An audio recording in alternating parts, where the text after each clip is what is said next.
চাপ অন্যদের মতো আমাদের কোনো চাপ নাই। চাপটা নাই এই কারণে যে আমরা এখানে ১০০ কোটি টাকা বাজেট করে নামি নাই। আমরা ১০টা বিজনেস গ্রুপের কাছ থেকে টাকা এনে যে এখন নির্বাচন করব তারপরে এমপি হয়ে এই টাকা পোষাই দিব, আমাদের এটা কোনো চাপ নাই। আমাদের কমন স্ট্যান্ড এটা বারবার বলেছি, আমরা বলেছি সংসদের যে উচ্চকক্ষ হবে, উচ্চকক্ষে অবশ্যই পিয়ারের ভিত্তিতে হতে হবে, কারণ এটাও যদি সংরক্ষিত নারী আসনের মতো হয়ে যায় তাহলে আরও জনগণের পয়সায় ১০০ শুধু এমপি পালার কোনো দরকার বাংলাদেশের নাই। যেহেতু ক্ষমতার চেকস অ্যান্ড ব্যালেন্স করবার জন্য আমাদের উচ্চকক্ষ গঠিত হবে, সুতরাং এই উচ্চকক্ষে অবশ্যই পিয়ার লাগবে।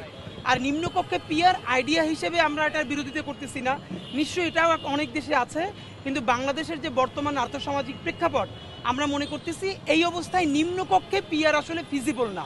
এত কম সময়ে নিম্নকক্ষে পিয়ার প্র্যাকটিক্যাল হবে না। এখানে আরেকটা ঝামেলা হলো আওয়ামী লীগও প্রচুর লোক এই পিয়ারের মধ্য দিয়ে তারা সামনে নিয়ে আসার চেষ্টা করবে। এই জন্য আমাদের অবস্থানটা হলো আমরা নিম্নকক্ষে পিয়ার চাই না, কিন্তু অবশ্যই উচ্চকক্ষে পিয়ার চাই। গতকালকে এটা আমাদের সাথে ঘটেছে যে ঢাকা ৮-এর ভোটার কিন্তু বাইরে থাকেন, তো আমরা আমাদের যেই ছোট ভাইয়েরা ইনবক্স চেক করে তো আমাদেরকে প্রচুর স্ক্রিনশট দিল যে তারা বলছে আমরা যদি সত্যিকারই ঢাকা ৮-এ সিরিয়াস থাকি এবং ইলেকশন করি তারা ভোট দেওয়ার জন্য দেশে আসবেন। তো এরকম মনে করেন যদি ২০ জন মানুষ বলে যারা ভোট দিতে দেশে আসবেন, কারণ তারা মনে করছেন যে তারা যেরকম প্রার্থী চান অন্তত ভোট দেওয়ার মতো প্রার্থী আছে, এটা তো আমাদের জন্য নিঃসন্দেহে আনন্দের। দেখেন, আবারও বলি, আমরা নির্বাচনে নেমেছি, অবশ্যই আমরা প্রত্যাশা করছি ইনশাল্লাহ আমরা জয়ী হব, কিন্তু এখানে যদি আমরা চাপ অন্যদের মতো আমাদের কোনো চাপ নাই। চাপটা নাই এই কারণে যে আমরা এখানে ১০০ কোটি টাকা বাজেট করে নামি নাই। আমরা 10টা বিজনেস গ্রুপের কাছ থেকে টাকা এনে যে এখন নির্বাচন করব তারপরে এমপি হয়ে এই টাকা পোষাই দিব, আমাদের এটা কোনো চাপ নাই। বাংলাদেশের সংবিধানের মতো এই বিরাট মোটা সাইজের কোনো ইশতেহার আমাদের হবে না। আল্লাহ যদি আমাদেরকে সাহায্য করেন, মানুষ যদি ভালোবেসে আমাদেরকে সংসদে পাঠায়, এই ইশতেহারের কয়টা আমরা বাস্তবায়ন করতে পারলাম সেখানে আমরা টিক দিয়ে রাখবো।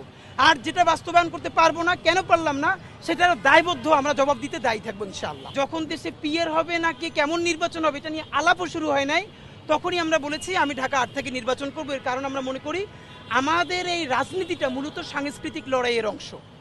আমরা যে বাংলাদেশপন্থী একটা কালচারাল লড়াই করবার জন্য দাঁড়িয়েছি, এবং আমরা মনে করি এই বাংলাদেশের সাংস্কৃতিক রাজধানী হলো শাহবাগ।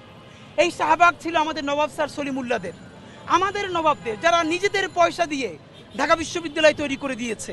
অথচ আমরা কি দেখলাম, সেই শাহবাগ বেহাত হয়ে দখল হয়ে বাঙালি মুসলমান তার চরিত্রের বিরুদ্ধে জঘন্যতম মব এখানে করা হয়েছে। সুতরাং আমাদের লড়াইটা হলো আমাদের নবাবদের পয়সায় যেই শাহবাগ, যেই ঢাকা বিশ্ববিদ্যালয়, সেই ঢাকা বিশ্ববিদ্যালয়ে আমরা আবার বাংলাদেশপন্থী রাজনীতি এবং সংস্কৃতির নতুন করে বিনির্মাণ করতে চাই। কোনো দলের প্রার্থী হওয়ার ইচ্ছা আমাদের কখনোই ছিল না, এখনো নাই। তবে আমাদেরকে যদি কোনো দল পছন্দ করে, তারা মনে করে যে তরুণদেরকে বা আমাদের মতো মুখ সংসদে নেওয়া দরকার দেশের প্রয়োজনে, স্বাধীনতা সার্বভৌমত্বের প্রয়োজনে, তাহলে যে কোনো দল তারা আমাদেরকে ভালোবেসে অনার করে চাইলে আমাদেরকে সমর্থন দিয়ে এখানে তাদের প্রার্থী না দিতে পারেন। কিন্তু আমি নিজে ধানের শীষ অথবা দাঁড়িপাল্লা এরকম কোনো প্রতীকের প্রার্থী হতে চাই না। আমি চাই যে আমাদেরকে যারা ভালোবাসবে তারা প্রয়োজন আমাদের অতটুকু অনারটা করুক। এর মানে আবার অনেকে এটা একটা মিসলিড করার চেষ্টা করছে, তাহলে কি আমরা বিনা প্রতিদ্বন্দ্বিতা হতে চাই? এটা কেমন কথা ভাই? ধরেন ২-৩টে দলও যদি আমাদেরকে অনার করে তাহলে কি এখানে আর কোনো প্রার্থী থাকবে না? অনেকে তো স্বতন্ত্র নির্বাচনও করবে।